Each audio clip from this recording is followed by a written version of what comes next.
It is a great day to be alive in Pittsburgh, PA. Welcome in, friends, to another edition of Kaboly+Mack.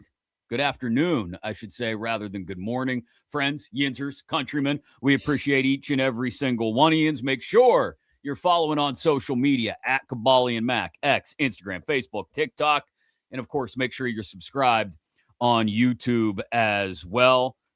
It's just perfect timing for the offseason that we've got former Steeler drama to discuss today. We will have a special guest today because even though Kaboom is not all about the Olympic hockey, I mean, I love Olympic hockey. I love the Penguins. So Jay Caufield is going to join us in just a couple of minutes. Mm-hmm. And if Kaboly starts to get a little too smart-assed, he's going to pull that hoodie over his head and just bang, bang, a couple quick jabs and sit him down. Probably not. Jay's really nice, actually. Why am I, you know what? Now I think about it, Mac. Why all of a sudden I'm getting all this heat in the comments already? It must be me. I was going to address you. Hold on. I'm going to address this. Everybody in the comments, because we said 12:30 and we started at 12:35. And so it has become tradition here that the show runs on Kaboly Standard Time, which traditionally is whenever the hell Mark feels like showing up. Well, I do have a reason I was a little bit late, but go on with yours first. Well, no, mine. Everybody's jumping all over you. I'm sure Mark is who we're waiting on. Talking to another guy in the chat, John. John is Kaboly in the chat. No, I actually wasn't. And we also hold on, somebody else, Mr. John, Mark is a big star. So no, it wasn't Mark's fault actually that we got started a couple minutes late. I was pulling a clip of a ridiculous thing somebody said, and no, it's not Porter Roethlisberger. That clip was queued up and ready to go, and we'll let you hear it for probably the 7 millionth time in the last 4 days in just a second. But somebody who works at a very large national platform had something very stupid to say about something they think the Steelers should explore this offseason. We'll get to that when we get to it. Don't I said, hear my reason why I was almost late? Why were you almost late? What happened? Oh, I'm like, before I come down to my little, whatever do you call this area? Basement. Like, let me get myself a drink. Okay. So I get a bottle of soda, Coke Zero, by the way. Although I do love Coke, Dr. Pepper Zero, but there seemed to be out of it. So I grabbed the For the Brand, whatever this sucker's called, water bottle. I'm late, so let's open up the can of soda, shove it and get in it real quick. Little did I know, there was no room for the air and gas to escape, so it was a geyser all over my kitchen. And I'm thinking, oh goodness, I got to clean this up before I go downstairs. So I'll give you some advice. If you're putting a whole bottle of soda into another bottle, leave some space for some expansion of the carbonation. If not, whoo! Not that I would ever wish injury upon you, but I would have found it 10 times more hilarious had that bottle exploded back up into your face, right into your brand new fancy glasses. Well, honestly, it happened to me when I was 4 years old. I was carrying a glass bottle of soda up the steps. Back in the 1910s, and this bottle exploded into my hand and ended up severing all these tendons in my fingers as a 4-year-old. Yes, and it was ugly, and I got zero money from the Pepsi Cola company. And if you look, my one finger is smaller than the other because the tendons. They wanted to cut the finger off, and what? Yeah, look. You can't see the huge scar here and the whole scar. Yeah, so it exploded in my hand. So I appreciate you bringing back those memories. No problem. Glad I could help. Carol had a good question though. Why were you putting the soda from one bottle to another? Because I wanted to give For the Brand some recognition. Okay. And I didn't want to see anybody say to me, "Ooh, what are you drinking pop for? That's bad for you." Does that happen a lot to you? It was people walk up to you. Why are you doing pop? What? Do people do that to you a lot? Wow, you ever look at my comments? Yeah, sometimes. Well, I'm glad you got some refreshment. We're excited about We're that. ready to go. We're ready to I'm go. afraid to open this now. Hold on. There we go. Please. Oh, that would have been great. That would have been fantastic. All right. We will get to your Steelers mailbag for the week and some of the more interesting questions. We will get to that ridiculous idea that someone came up with about a move the Steelers should explore this offseason. We will get to Jay Caufield, who will jump into the conversation in about 15 or 20 minutes or so. But we have to start. Why are you covering your ears? You don't want to hear it again? I got a back. My neck hurts, but go ahead. We'll get to the biggest story of the week in Steelers Nation. Brotherhood, then 7 definitely broke the brotherhood because, like, that's the one I don't understand. The as shit much. that 7 do that did that we don't talk about. I know. is crazy. Like out of anybody should talk, he should never grab a microphone and really talk Steeler business. Yeah. Because if we talking Steeler business, his ass is foul of all foul. Like the shit that he's did is foul of all foul. He's not a good teammate. Won the Super Bowl with him, but the person, he's just not a good teammate. Like he knows that. Anybody in the Steeler building knows that, but we protected him because I've only won one Super Bowl, and that was my quarterback. So do I love my quarterback? Yeah, but is he a good person? No. Joey Porter at Radio Row out in the Bay Area on Cam Hayward's podcast, Not Just Football. And you heard Cam, sounded like Cam agreeing a little bit in the background while Joey was talking. So Joey puts Ben Roethlisberger on blast for stuff from 15, 20 years ago. And I'll say this. I saw someone mention it in the comments already. Joey wasn't wrong about some of the stuff that he said about Ben. Ben, early in his career, was, and I think our good friend Scott Casto, who always jumps into the show live on YouTube, put it well. Sounds like Ben was a shithead early on in his career, but grew up as he got older. Sounds like a lot of us. I think that's a pretty apt way to put it. Ben Roethlisberger, the first few years of his career, and I don't know where the line of demarcation is. Maybe it's like 2010-ish, 2011-ish or so. But Ben Roethlisberger, for the first 5+ years of his career, real simple, was a douche. He was a giant douche, not just to bartenders and waitresses and people in the facility, but to teammates, just in general, he was. And that's, I think, the person that Joey Porter is talking about there. And Ben, I think, did his best to get away from that and turn over a new leaf in the final 2/3 of his career. But you can never outrun being a jerk. There's no statute of limitations on people remembering you acting like a jerk, and Ben acted like a jerk a lot early in his career. I think in large part due to the fact that it happened so long ago that there are people under the age of like 30, 35 who don't remember the first third of Ben's career and how he acted. And because of that, those are the people that stand by Ben through thick and thin and say, why would Joey Porter say these things? I think there's a valid question about why Joey's bringing it up now, but those are the people that don't remember the uproar, the outcry, the anger towards Ben Roethlisberger in those years around the Super Bowl appearances because of the way he was acting, not just at the facility, but away from the facility as well. Yeah.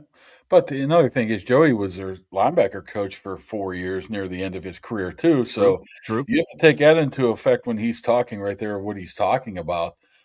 So, I think I don't think he went in there as an agenda to rip on Ben. It just came out that way. He just started talking and talking, and it came out that way.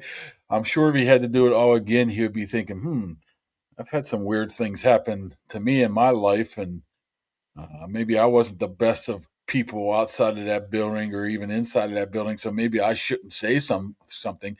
I don't think it went down. I'm actually a little bit surprised of how many people have come to the backing of Roethlisberger. I mean, from the teammates, some of them, to some of the a lot of the fans as well. Be honest with you, I talked to two people who played with Ben, and two had the total opposite opinions of it. They played at the same exact time. So that's kind of strange. Not strange, but it tells you maybe why this gets more legs than it may have needed to be, because there is two sides of it. Some people really did like him. Some people didn't have much good to say about him whatsoever. I mean, I have my own opinion. He absolute piece of garbage from 04 to 10. I mean, he knows it. Everybody knows it. But ever since then, he changed his life. At least he changed it in a way outwardly looking at him, of at least he was trying to be that good guy. And I don't think he gets enough credit. I don't think he does. I've said that many a times. I don't think he gets enough credit for how he changed his life around, because we've seen many professional athletes, not even professional athletes, have what happened, something negative happened to him, even if it was his own accord, whatever it was in Milledgeville or whatever. It all went downhill after that. He turned it around and made himself into, a second half of his career as a 10-year guy. Now, how did he treat people behind the scenes? That's tough, man. He's 38, 39 years old, late in his career, or 37, whatever he was, happen to relate to 23-year-olds. He ain't going to go out there and, Donzies, so to speak. So there was a disconnect there, too. So, like I said, I think Scott, who was in the comments earlier, put it well. I remember the way I acted and behaved as a 22-year-old. I was a douchebag at times. I think we all have that in us. You were this big of a douchebag, though. No, probably not, but I mean, everybody has a Southside Bend douche story from 04 to 10, right? Yes. Okay. I guess my point is, while recognizing what a dirtbag he was for the first 5 or 6 years of his time in Pittsburgh, I can also recognize that people grow up and their lives change, and they change as people in many instances.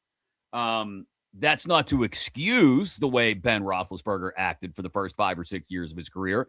It's just to say that, like you point out, he changed the way he acted towards people. Maybe not everybody. Maybe people still had poor interactions with him in the last, 10, 12 years of his career in Pittsburgh. I'm sure that still happened. But in large part, I think he tried to change the way he acted towards people, in particular teammates, because as he became one of the more veteran guys in the locker room and on the roster, teammates looked at him differently too. There is the other side of this dichotomy, which is when he came in and almost immediately took over after the Tommy Maddox injury. Not a veteran guy in that locker room wanted a rookie quarterback taking over. Alan Faneca was very vocal about it, and 99% of the guys in the room felt that way. So they were not excited about it. And so I'm sure Ben felt like he was fighting upstream against those veterans. For a few of those years, there was a very clear offense versus defense mentality in that locker room. You could feel it when you walked into the room. And I obviously didn't spend nearly as much time in there as you have over the years. But the guys on defense knew that they were carrying the team in some respects and treated the guys on offense, in particular Ben Roethlisberger, like it. They had no time for those dudes on the other side of the ball that weren't taking care of their job. And so there was a very interesting dynamic that existed in that room and amongst the team for the first 5-6 years of Ben's career. Yeah, and then it pivoted. And I think a lot of this has to do with the fact that Joey, for whatever reason, felt like he had to defend Mike Tomlin, and Ben on his podcast towards the end of the year said, maybe it is time for a change. And Joey takes that personally because he's close with Mike. But you mean the guy that fired him? Yeah. Or was told to fire him, right? You would know better than I would. Well, here's the thing there. I mean, shouldn't we be focusing more attention on maybe the Mike Tomlin part of this? I mean, he turned the other cheek with Joey Porter a whole heck of a lot. There's a pretty doggone good wide receiver that he turned the cheek on a whole bunch of a lot too. So, I mean, the only example that Porter gave was he didn't sign the autograph for Hokie and Aaron Smith. Well, I think that was an example. I've heard plenty of stories. I witnessed one in 2004. Yeah. He was a rookie with Jason Bay, of all people. I witnessed one, but once again, that was his rookie season. Was that his rookie season? Yeah, it was the end of his rookie season. I mean, I literally witnessed the interaction there that was cringeworthy. But I don't know, man. I mean, another thing is we tend to jump on that too of what he said about Ben. Wasn't very nice to Debo either. No, he calling him a phony, right? I mean, he called him a phony. There was a Debo and there's a James Harrison, right? So the thing about Joey is I only covered him for 3 years, maybe, till he was gone, and that's why you always went to Joey. You never knew what he was going to say. So entertaining, the fine. Only years where Joey hasn't been outspoken in his life were the years he was on the coaching staff under Mike Tomlin. That's it. Other than that, Joey has always told people exactly what he thinks.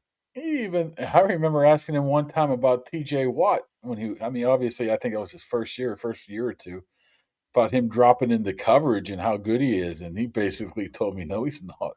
What? TJ Watt dropping in coverage? No, he ain't no good at all at that. You know, he wasn't trying to hide his true feelings. And I mean, we've all heard the stories of high school games at North Allegheny, and you see he got arrested after the Miami game. I mean, the problem was it's twofold. Not only is you're talking about maybe the all-time best quarterback in Steelers history, and the timing of it. You're right after the Super Bowl. There ain't nothing going on. Mm-hmm. So what are we all going to talk about? This happened during the season. You lasted a segment and you move on. But I tell you what, man, you're not going to get an offensive lineman to talk bad about Ben. You're not. No. At least one that counts.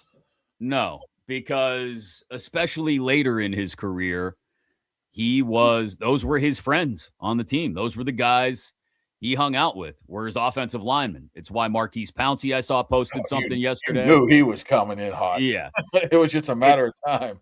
It's why Zach Banner posted something the other day.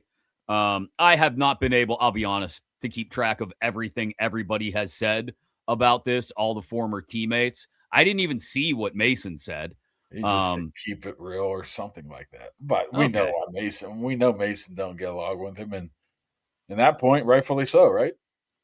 Yeah. And I look, again. I mean, just a little bit of a 2 weeks ago, Ben said, yeah, if Aaron doesn't come, I'd just play Will. You know, it's like, wow, dude, you've been gone for like 5 years and you're still taking shots at Mason. So you can understand why he's not he would make a comment like that. Yeah. So it's interesting to me, though, that we're still, and like I said, there's no statute of limitations on being a jerk. Okay. That exists. Once you've been a jerk to someone, especially if you're a high profile person, people are going to remember that forever. Never a second chance to make a first impression. That old thing. Is that why Pomp is so loved? He's never been a jerk to anybody. Pomp, there's not a strand of jerk DNA in that man. The only person in the whole world that hasn't been a jerk to somebody is probably Pomp. That's probably it. That's it. Him and Mr. Rogers. That's it. Well, I don't know. I mean, what did Mr. Rogers? Did he go? Oh, what did he do? Did he go to Supreme Court? I guess he wasn't being a jerk though. But whatever. He wasn't being a jerk. I don't know, but I'm sure somebody has a bad Mr. Rogers story. Hey, I've never heard one. Don't you think sideways one day? Don't you think growing up in Pittsburgh we would have heard one by now? I really don't keep up on my Mr. Rogers jerk stories because there are none. That's my point. Well, what you're saying is once a jerk, everybody's a jerk. Then everybody's always a jerk. Then no. There's nobody who hasn't been a jerk. Once you act like a jerk to someone, they're going to remember that. Yeah. Like especially if it's their only interaction with you, right? And that's going to stick with you. And so that's why you have a lot of people who are saying, hey, Joey didn't tell any lies. Like, he was honest about the way Ben was early in his career, but then there's also the counterpoint of, like you said, Joey was only here for a few years. And yes, he was on the coaching staff towards the end of Ben's career, but that's not the same level of interaction either. And so Ben is this lightning rod still inside the building and outside the building because of the way he treated or didn't treat everybody he came in contact with. Like you bring up Mason. That's a great example. That's towards the end of Ben's career, but he wasn't exactly a sweetheart to Mason. And so Mason's always going to carry that with him. Yeah. You know, it's rewind here for a second. Somebody who holds grudges of being a jerk. Yeah. Is not the one who holds the most grudges of always Joey. Unbelievable. I mean, I'd be like, hey, Josh, you hear Joe Morgan died? He goes, I was once in an elevator with him, and I said hello, and all he did was comb his hair. I'm like, what are you talking about? I'll be like, hey, you remember that time we saw Dick Enberg, because he likes Dick Enberg? He goes, yeah, but Dan Dierdorfer was just glaring at me at that same time when I said something to Dick. I mean, it's a perfect example of somebody just can't let it go. Being got the memory of an elephant. He was combing his hair. He mad at Joe Morgan for combing his hair. That's classic Yoey. Thanks to our good friend Arch. Archie's on Carson is the place to go. Pittsburgh's best place for food, drinks, and sports. 80-cent wing nights Monday through Thursday nights. Great sandwiches, burgers, and flatbread pizzas too. And always ice cold iron and icy light on draft. Stop down to Arch's. Get yourself some wings, get yourself a drink, watch a few games, and hang out down there. The best place in the Berg for all of it. We appreciate Arch. Hey, we're 2 months from the draft, too, and heard Arch is raring up for a big event. You might have to call in a reservation right now. Yes, you might. Go to Arch's. He was telling me, I was talking to him the other day about just how the North Shore, the North Side's going to be crazy. Like, getting down there the weekend of the draft might be impossible. I mean, just think about how much beer Icy Light Iron City Pittsburgh Brewing Company will have to produce and sell during that weekend. Think about it. I mean, you got to have it on tap. You have it on stock, baby. You can't run out of beer during this event. No, you got to. And everybody's going to want to taste the Pittsburgh when they get here, right? That's what I'm saying. Hey, you're going to have to ramp up the light I always hear the Yinzers talk about. Let me try one. That's probably going to be – you know what? That's probably going to be prime mango time too, huh? Oh, yeah. That's what – weather starts to turn nice. Yeah. Bust out the mango. So they could draft Ty Simpson. Stop it. They're not drafting a quarterback in the first round, are they? Well, that was one of the questions brought up in your mailbag, so let's pivot to that. What was you got a lot of interesting ones. A lot of them had to do with the quarterback. You're firmly in the belief that this Aaron Rodgers thing will be figured out before free agency starts, right? Maybe it's already figured out. Mm-hmm. I'm telling you, man. I mean, unless he has a total 180 change of heart, I mean, it's coming back. But they need to know, they want to know, they expect to know before the free agency.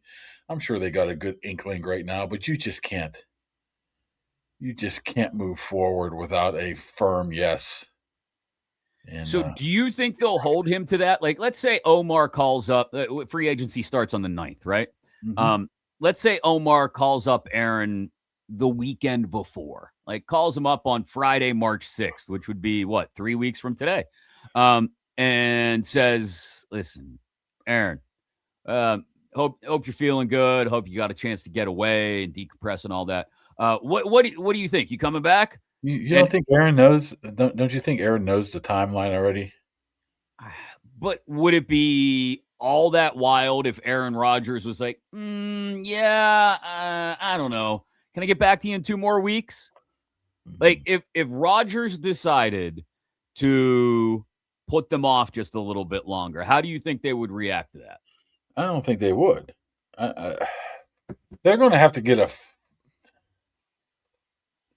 I hate to say that they would just say, okay, forget about it, because I don't think they would do that. But they better feel doggone good. I mean, can you sign the piece of paper and not turn it in, until August, not until May again, like last year? I don't know. Is it binding? They have to know what they're going to do with the quarterback position. I know. That's why I think Rodgers is quite well aware of this. It wasn't like last year. I mean, this year they need to move forward if he's not coming back, because I don't even know where you'd move forward to. Derek Carr. Yeah, that's all I want is a quarterback that hasn't played in 3 years. 2 What did years. he break? What did he break when he? I don't remember what the injury was. Broke his back. All of a sudden, Malik Willis is out since they're projecting him to be $30 million a year, huh? The team that gives Malik Willis $30 million a year. That's like $250,000 per pass attempt in his career. That's wild. Nobody's doing that. Oh, I wouldn't say nobody's doing that. Who's giving Malik Willis $30 million a year? Somebody dumb like the Dolphins or something, right?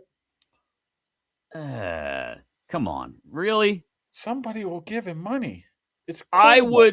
I would roll the dice if I were a team like the Dolphins or whoever may be looking for quarterbacks this offseason.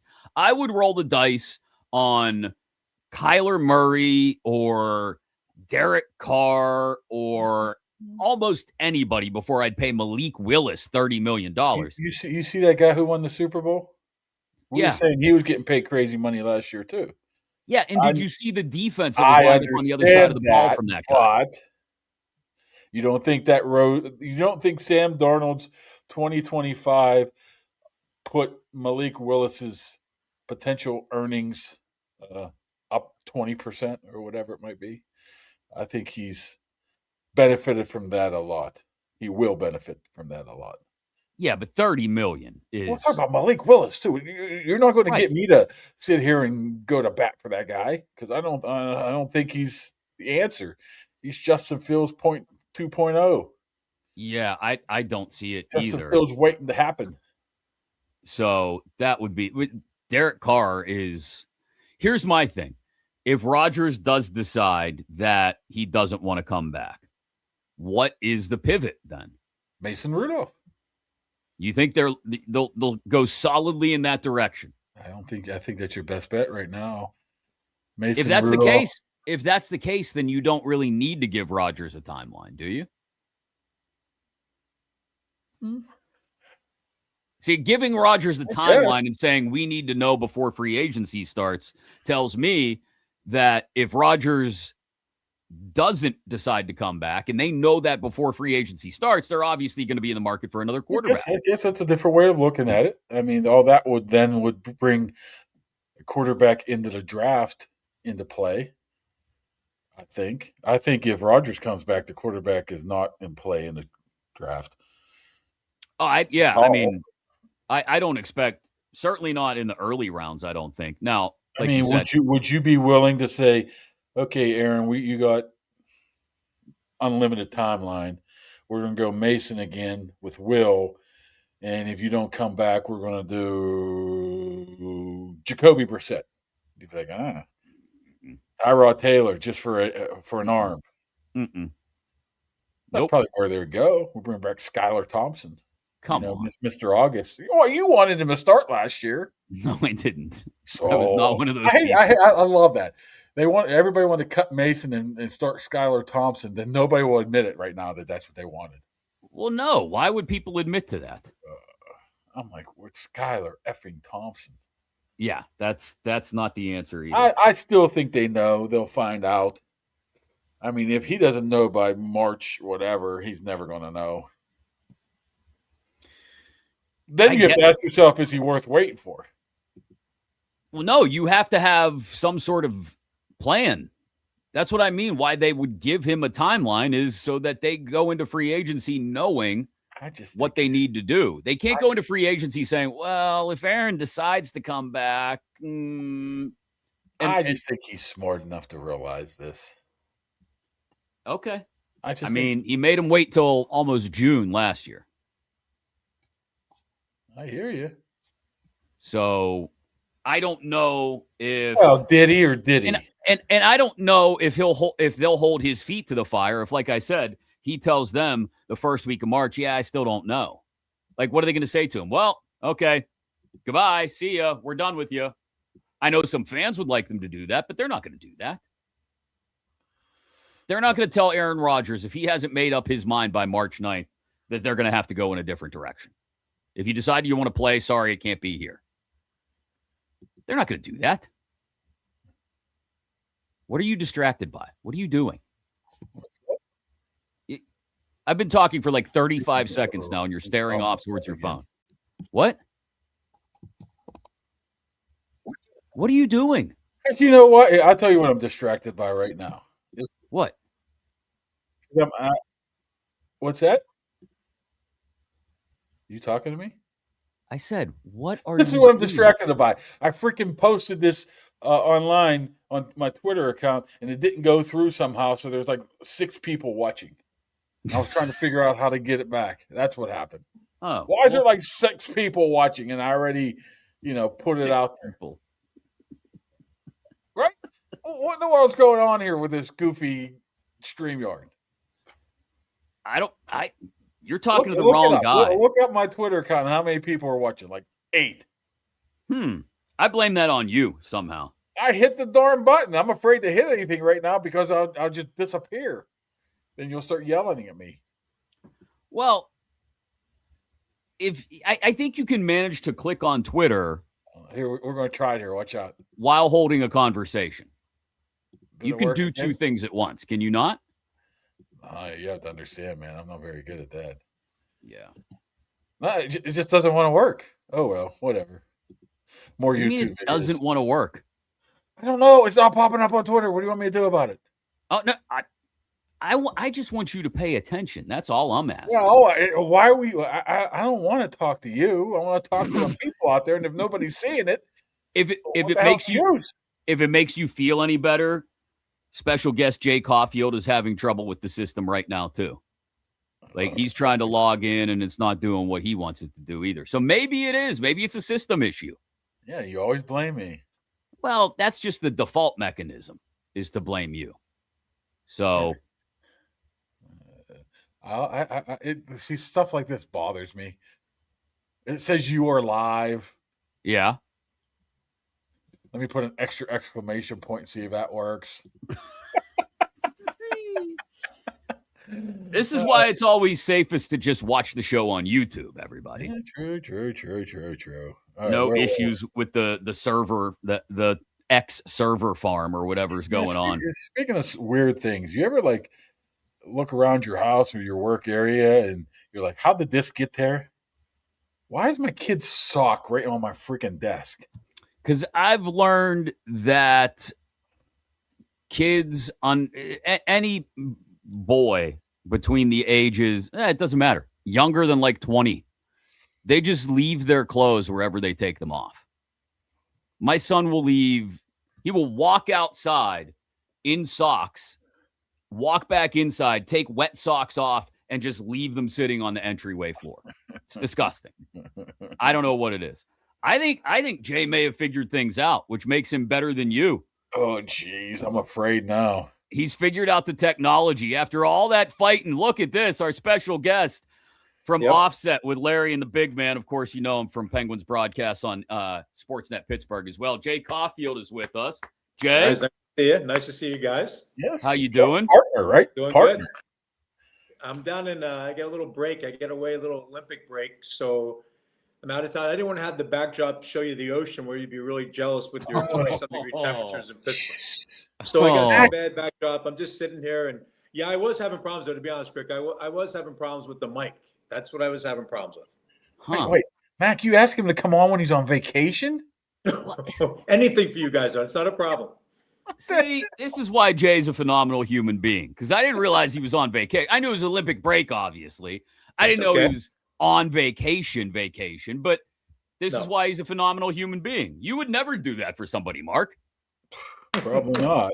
I'm not a phenomenal human being. No, that's fair. Fair point. Our one-team media brethren here, Jay Caufield. Check out Offset with Larry and the big man, Jay Caufield and Larry Richard, talking absolutely everything, but plenty of hockey. Like you said, Jay, it's the Olympic break. Yeah. So we could get to the Olympic Games in a minute.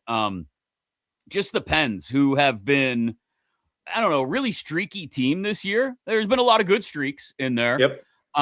And we've seen young guys, I think, step up and take more prominent roles. Ben Kindle, chief amongst them. But just what have you seen from this team, I guess, that gives you hope that once the playoffs get here, and they're in solid playoff position right now, that once the playoffs get here, they can get away from that streakiness maybe and produce more consistent results come April and May. Yeah, and I agree, Chris. I think the one part, the real streaky part was when Malkin got hurt, right? So when he went down, I think they lost 8 straight. And then it was really kind of doomsday around there, right? The whole atmosphere. Then they get into the Christmas break. You make your move for your goaltenders, which I believe needed to happen. You know, we all know they've been trying to do that for a while. I wouldn't have even wanted to come back to camp with the same 2 that I had last year, just for the perception of it, right? So they finally move on from Jari, and they bring in a guy in Skinner and Kulak as well. So I think coming out of that break after the losing streak that you mentioned and being streaky, they just have a way, Chris, of being, you know, your role. I think it's the first time we've seen 4 lines that are able to produce at a great level. So that's number one. That's why I think they can stay on a great run. And your goaltending has to stay the same way. If you back up a little bit on the goaltending, it starts making any team vulnerable. But between Skinner and Shilovs, they've been very, very good. So I think the whole blend of everything is why you should feel pretty comfortable as you move forward. But again, the pieces have to, with all the pieces they have up front, and your special teams have been outstanding, your goaltending has to stay the same way. And that's for any team. And I also think the Eastern Conference, I mean, the Metro Division guys, if you look at the underachievers in it, no more than the New York Rangers. So, I mean, I think it's open still to do whatever, but the Penguins have been playing really good. They're solid. They're great on special teams, and their goaltending has been very, very good. And they got 4 lines that are producing. Jay, when Sully was let go or left, there was a little bit of question of the new guy they were going to bring in, what type of impact he was going to have. You're going to bring in a young guy that will work with young guys. How much do you think Dan Hughes has had an impact on this? And did it even surprise you a little bit of how successful he's been able to be in his first year? Yeah. You know, I think, Mark, I kind of feel that it's kind of wild. I didn't know how that was going to go. I think when you walk into a locker room, and this is for any sport, this is the Steelers, whatever, you have to command respect right away, right? Especially from your leaders and the veterans, and the Penguins are loaded with that. Somehow, in some way, through the beginning of training camp, they all knew they needed a different voice, right? Which we've been saying for years in the football world here in Pittsburgh. How long is too long? Well, in hockey, there's a lot of turnover on the NFL roster. The Penguins have had turnover, but still the meat and potatoes is guys that have been here for 19 plus years. You had to earn the respect of them, and he obviously did that in camp. They all bought into the system. They're letting guys play the game. And even when it was going south, Mark, there was a good air about how Dan Hughes was handling himself. And it can get away from you right then and there, but somehow between the coaching staff and everybody involved, they were able to pull it together. And I do think it was just time. And Mike Sullivan is a great coach, was a great coach here and had success. But like anything else, the message can go stale. And I think that needed to happen. They needed a different voice. And very rarely, guys, I don't think you hear players make comments like that. I mean, usually they just stay kind of, politically correct and don't make a bad one about the previous coach and just want to be positive on the new one. Guys were kind of vocal about that they needed something completely different. And I think Dan Hughes has been absolutely perfect for that, Mark, and doing a great job. And when you start to win, you can feel that. I also think he doesn't look like he rides a wave too much. It's been When it was down, he was kind of, handling it. And when they've been up, he's just been solid and having the same in his press briefings. He's very good. But when you're winning and the team is buying in and your stars have bought in, that certainly is the winning ticket right there. Let me ask you, Jay, because you said it. Mike Sullivan was exactly what the Penguins needed him to be when he was here. And towards the end, maybe that message ran stale or ran dry. But the one criticism that people often had was his lack of commitment to trying the kids or trying new pieces. He knew the guys that worked well together, and he wanted to stick with that template, both in style and in personnel. This year, we're seeing guys, we mentioned Kindle already, Chinikov, Brazeau, Avery Hayes comes in and makes an immediate impact, granted in a little bit of a emergency call-up situation. McGroarty. Dan Muse has been willing to throw these guys in and let them kind of learn on the job while proving themselves. Right. I don't want it to come off as an indictment of Mike Sullivan, but do you think they would be implementing as many of these young guys in these roles if Sully were still around and it weren't Dan Muse? Yeah, no, Chris, that's a really good question, because I don't think Mike Sullivan wanted to be a part of that kind of going on. So, and over the years, you're right. I mean, you didn't see youth come in, even though we had a Brian Russ make a statement, Connor Sherry being a part of that. They were guys he had in the minors and he was used to a little bit. When somebody else came up and you could find yourself getting lost a little bit. I think you're spot on about the idea about what Dan Muse is doing with them, because Dan Muse is bringing guys in. They put them in positions. You always want to be put in we'll say it a lot. It's kind of a line that we all use, but it's true. You want to be put in a position to succeed. And if you're put out there and thrust into a spot that's not the case, then they turn on you with it. That's the bad thing. That to me is what I think any player would not like. All right, you're giving me an opportunity, but it's an opportunity that it's not going to look good. Like, it's just not going to turn out well. Well, I think what Dan Muse has done is put guys in, but they've been in a great spot. It's like you can feel, like when you see a roster alignment or a change mid-game, it makes sense to me what he's done. And I think that's it. And I don't believe, I'm not sure whether Mike Sullivan, but our history of Mike Sullivan was he wasn't going to do stuff like that. And I think with this idea of a rebuild, I always felt with Sidney Crosby re-upping, he wasn't going to be in a rebuild. I mean, that just wasn't, you're not going to ride out with Sidney Crosby playing the game, and if Evgeny Malkin coming back hungrier than we've seen him or just on top of his game, they weren't going to be part of a rebuild. And I think that Dan Muse was perfect for this, but I agree with you. I don't think we would have seen this with Mike Sullivan. I don't think Mike Sullivan wanted to be a part of something like that.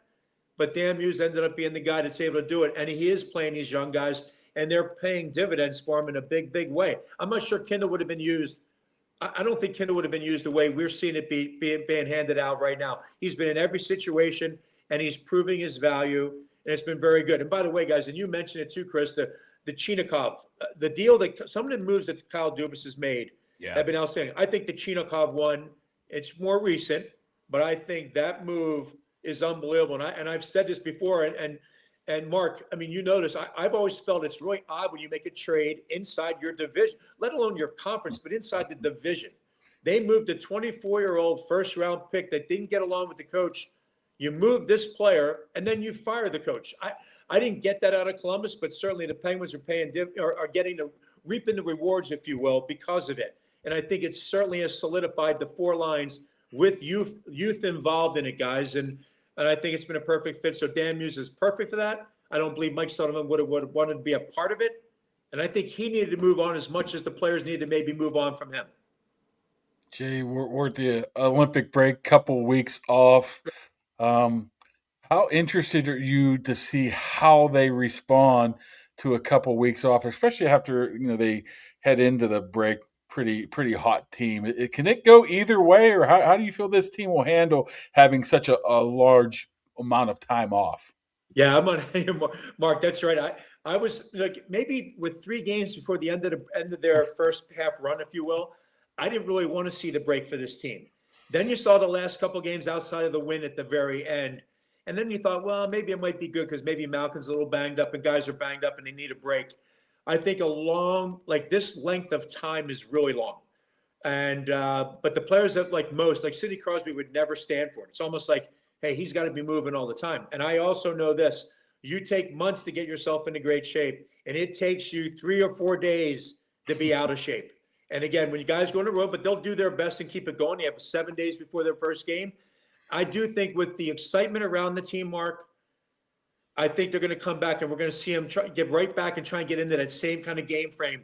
The goaltending thing is the one that's a big, the one you want to. They got to get the feel right away. If not, as I mentioned before, goaltending's a little sideways early. You're going to give away games. But I expect them to come back ready to go. They're excited. They haven't had this feeling in a while. A lot of new players and guys are still trying to prove their mark, like a Brazeau. He's bounced around a little bit. He was in Boston. Now he's all of a sudden made such a mark. They're going to want to continue that hot streak. I expect them to come out and be as good as they can be like everybody else. But I'm really not a fan of almost 3 full weeks off for the NHL. It's a long, long time. And then they're going to jam in 20 plus games inside of 50 days. It's tough on you. So again, hopefully they come back and they're all ready, kept themselves in shape. But I do believe it wears on the athlete when you got to go. It's almost like a second training camp when you come back. Yeah. And nobody loves training camp. So, but I think they'll get back to it, get back in a groove and go from there. It's a long break, but I expect them to be good when they come out. You mentioned Gino a couple times already, Jay, during this conversation. Yeah. How much gas is left in the tank there? He said recently he wants to play more after this season. You think it happens here in Pittsburgh? Can they figure that out? I think when you look at it right now, Chris, if he finishes out this year going the way he's going right now, it's going to be hard pressed for them not to do that. I mean, I don't know what number he's going to want, but look at the numbers that they're paying guys across the league. He's a second center in the group. He's playing wing now with Novak. He's looked outstanding on the wing. I think if he finishes strong the same way, I think like anybody else, no matter what you've done in your career, when you come down to it, it's going to be like, what are you doing on the ice? Are you worth this? What do we have in the pipeline? I think when he's performing like that, you notice when he's not in the lineup, right? There's a huge thing, and it's wow. So I do think they can get something done, and I think he's been on a mission to prove that point. As you all know, like we know a lot of guys have gone through option years. When it comes into their option year, they have the best year ever, and then they get signed, and it's a little bit different. But Kenny Malkin's a completely different beast, a different animal. I think if he can prove, I think he's done right now what everybody hopes they'd re-sign him. But I think, again, it's running through the rest of the year. How's he going to look? Is he wearing down? And you go from there. But I think right now as a line, as a guy and what he's performed and what he's doing, you have Crosby for so many more years. Let's hang. I think you're going to see them take care of Malkin coming up here. Okay, you're not going to have many games between now and the trade deadline. Is there anything that stands out to you that they need to add or need to add? Yeah, that's Mark. That is a really good question, a good point. What would you do? I mean, I just mentioned that there are 4 lines. They're rolling them out there. They all know their role. They're doing something special. But then you throw in Avery Hayes, who does something the other day. And, that's why you always want to make sure you don't ever step out of lineup for whatever reason it is, because somebody comes up and has a blowout game and then they're ready to go. They've got depth that they like. I don't know what you can find that's going to improve. What's the top line? It's Raquel, Rust, and Crosby. Okay. Then you got Malkin with Novak and Chinikov. That's working perfectly. Kindle with the two big boys on each wing. And we talked about the fourth line. I'm not sure what you do. Obviously, if you can improve and you think you can improve, then you're going to do it, right? But I don't think they should make a deal just to make the deal. I know Craig Patrick always used to say, and everybody else does, sometimes the best deal you make is the one you don't make. Like, I don't know what you can add to this. They added on the blue line. Their goaltending is proving to be solid. But if something jumps off the map, it would have to be a scoring winger. It would have to be something like that, a top 6 forward that really jumps out at you, and you can slot in without messing up, the other lines. That's because I think they've got such good chemistry now. I wouldn't want to mess around with that. But again, Kyle Dubas though has been outstanding, Mark, with what he's done. But I'm kind of hesitant on that one, truly, because I think they're going so well. I'd be careful about it. You mentioned Craig Patrick, Jay, and we talked about it on earlier in the week about, Craig's at home recovering right now from a stroke. But I mentioned it to somebody else the other day. It was right before the Olympic Games started. I was talking to someone and I said, how awesome would it be if this was the year, while Craig's probably sitting at home recovering, maybe watching some of these games, for the U.S. to win their first gold since he was there and a part of it in Lake Placid in 1980. They've only played one game so far. The Canadians will play their second game later this afternoon after our conversation. I just think it's so clearly delineated or stratified between those two teams at the top and everyone else is on this second tier battling for bronze. The Americans and the Canadians. What's the difference in Torino, or excuse me, in Milan, between the Americans getting gold this time rather than the way they, settled for silver in the Four Nations? Yeah, Chris, man, I know. I do feel that. I watched the games yesterday, and you're looking at it. What's the rest going to be like? You're a team going out. You're playing against either Canada or U.S., and the opposition the other day had like 6 guys that were NHL players, and they're going out there like, hey, we're going against one of the monsters, right? That's what it's about, Canada and U.S.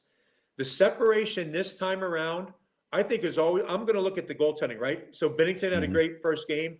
You've got Hellebuck. If Hellebuck can find his form – what he's had through the regular season, and then he lost it in the playoffs the last couple of years. The one plus could be in the goaltending side. If Hellebuck performs at the level that they want, Hellebuck's going to be a key to it.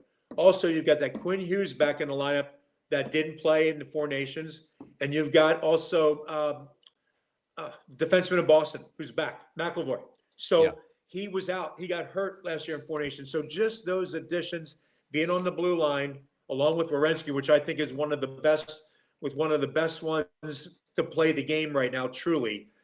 I think the blue line, with those two guys being back, is going to be a difference maker. I think Hellebuck.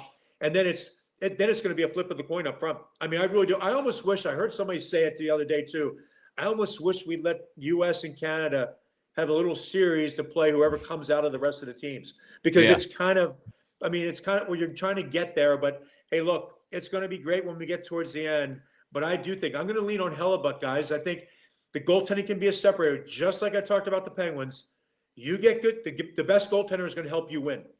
And I think Hellebuck's got to be the guy that's going to be a difference maker. And the creativity from the blue line with Hughes in the lineup, I think that's going to equal them, because Makar with Canada is phenomenal, right? To watch him, he's worth the price of admission. I think it's going to make it really entertaining for everybody to see. I found it funny yesterday, guys, because they were talking about how the Olympic rules are different and they don't like headshots, no fighting.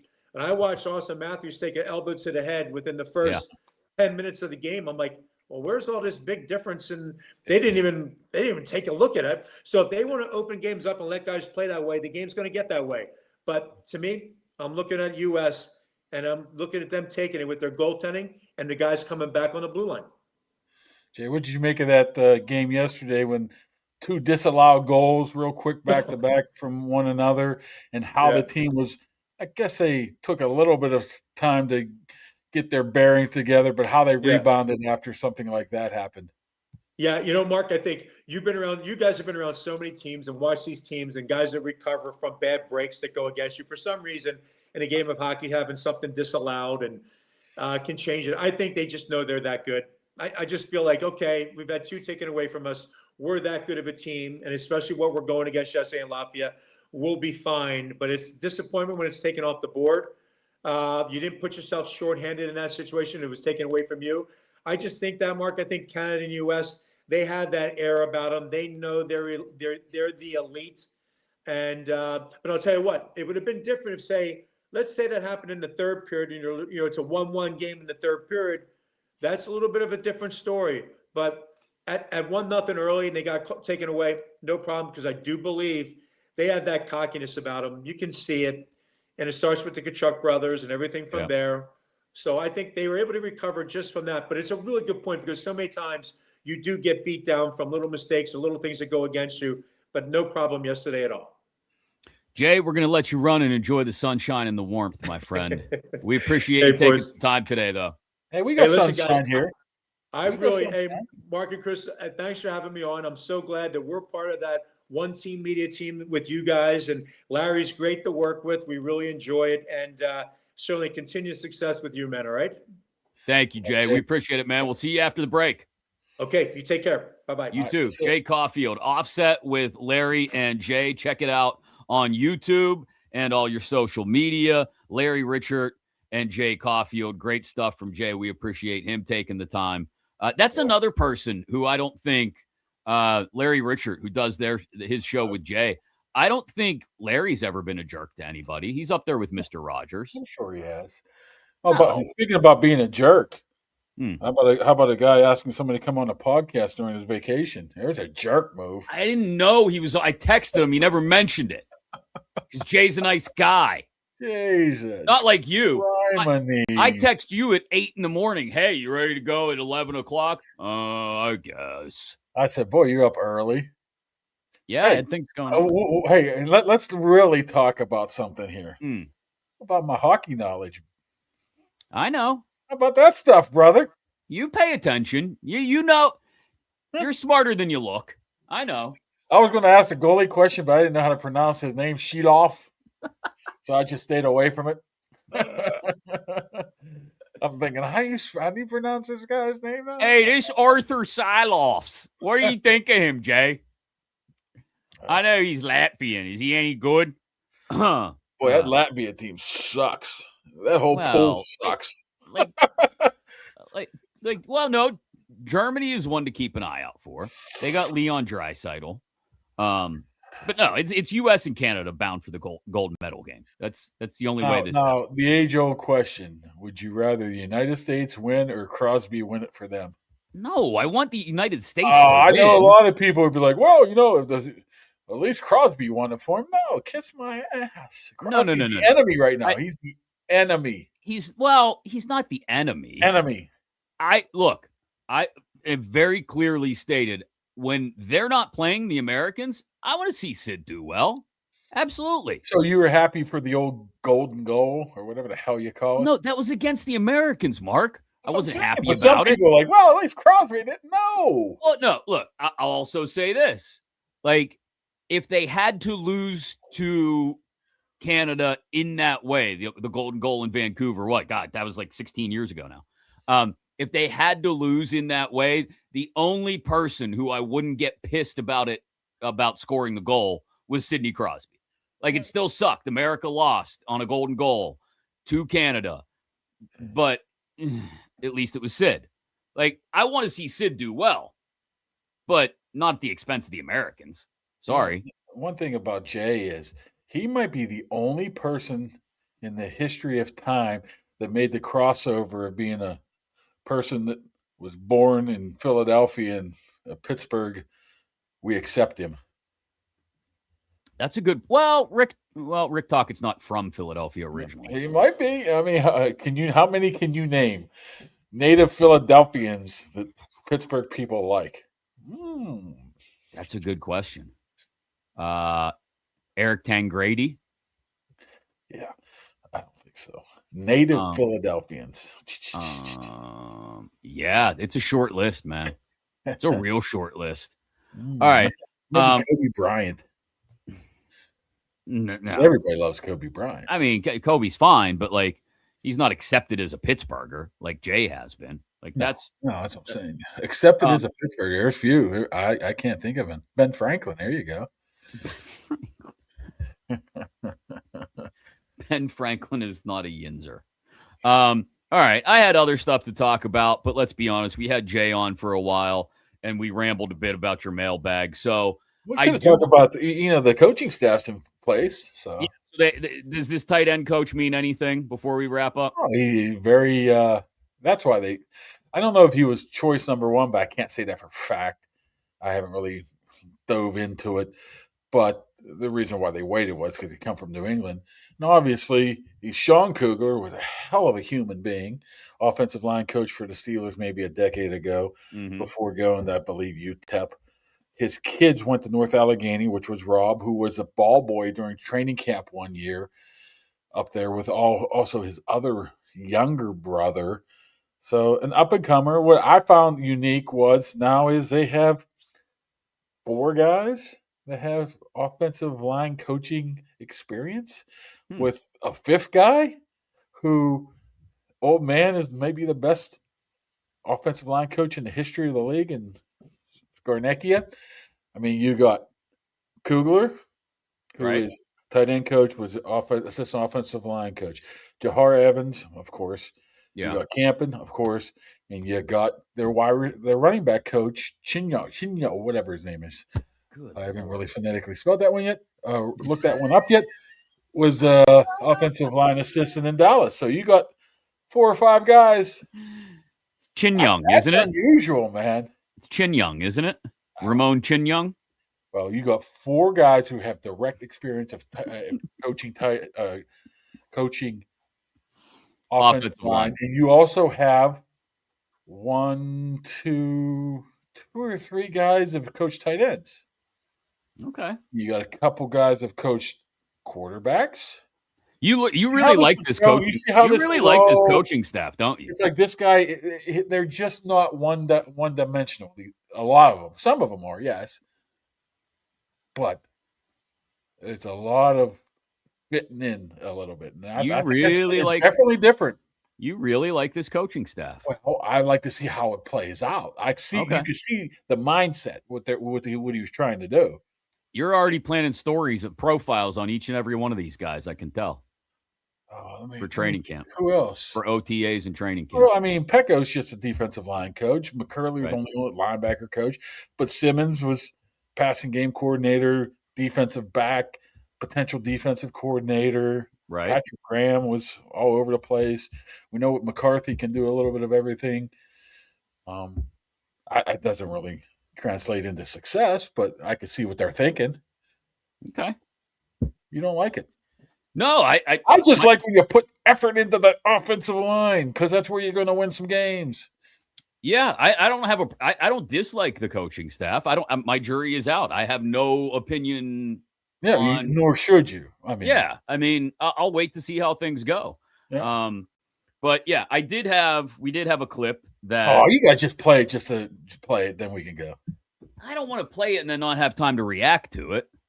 Because it's going to be old by then. We got to at least call the guy out for being a dummy. Okay, let's do that. So, not a dummy. I hate to say that word.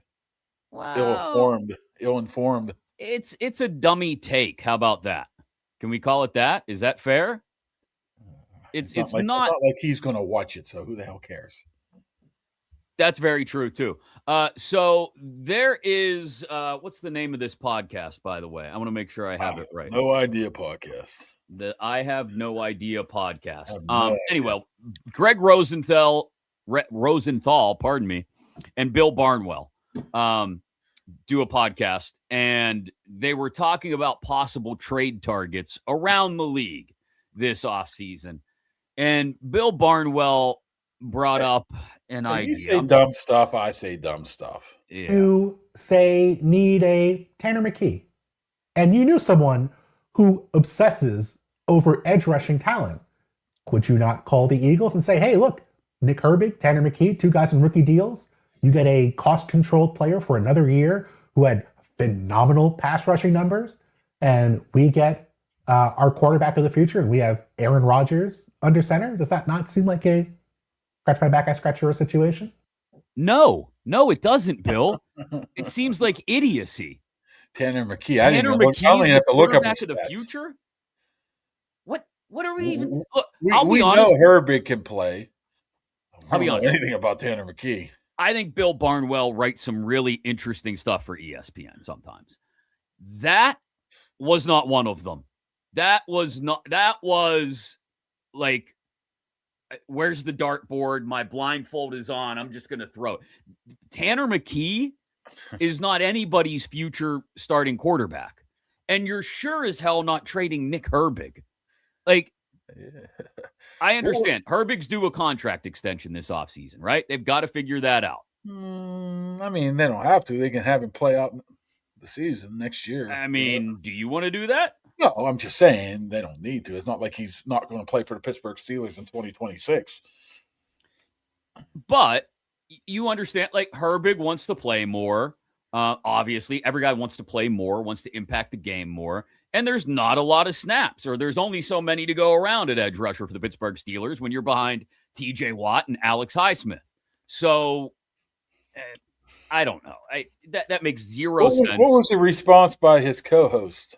I didn't clip it, but Greg Rosenthal's face was very similar to some of the faces I was just making. Like, he got real big eyes. Like, did you just say that?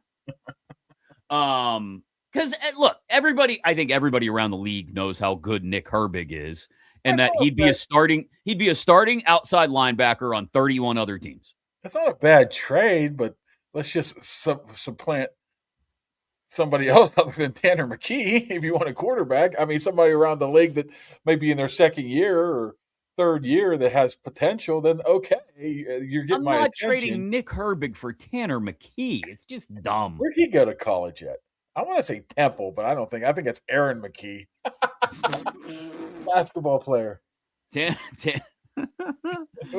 McKee went to no idea. Why doesn't it say here? Because he probably Stanford. Remember Aaron McKee? It's spelled differently, I think. Yeah, that was MCKIE. This is MCK. You know what? It's like the 30-year anniversary of John Chaney going after Calipari. Yeah, so maybe that's what I was thinking of. I'll kick your ass. I'll kill you. All right, that's going to do it for today. Thanks to Jay Caufield for joining us. Thanks to Impact HVAC. If your furnace has been giving you trouble all winter and you want to get it taken care of, they're the people to call. You can message them on Facebook at Impact HVAC PGH, or like I said, give them a call, 412-297-1852. And if you want a beautiful look behind you like Kaboom has there in his basement, Higgins Professional Painting, the people to handle it. They'll do it all, interior, exterior, drywall repair, color consultation, all of it, top to bottom, beginning to end. They take care of everything you need painting-wise. HigginsProfessional.com or 412-344-0480. We appreciate them supporting the show as well. You know, another thing is, Mac, that Tony from Impact, I had some issues with my fireplace with the gas. Yeah. He recommended the old Davy Plumbing, and they showed up like this. Boom! Fix my freaking gas leak. So Not only does he fix furnaces, he'll recommend some people to do some gas work for you. So see, just like the Steelers coaching staff, all have a plan. They all fit in somewhere. The Impact HVAC, the plumbing, the gas people, the painting. Yeah, that works. The Archies, if you're hungry. The IC Light. Yeah, I mean, am I done on the sponsors or not? I think you did a good job. If anybody knows about gas work, it would be you. So that's my kid. I said, dude, you fart? He goes, just once. I'm like, yeah, that counts. That's a yes. All right, that's going to do it for today. We'll do it again early next week as we continue to sift our way through the off season and towards the combine in a couple weeks, then free agency, then the draft right here in Pittsburgh. Thanks for joining us here today. We appreciate the support here on Kaboly and Mack.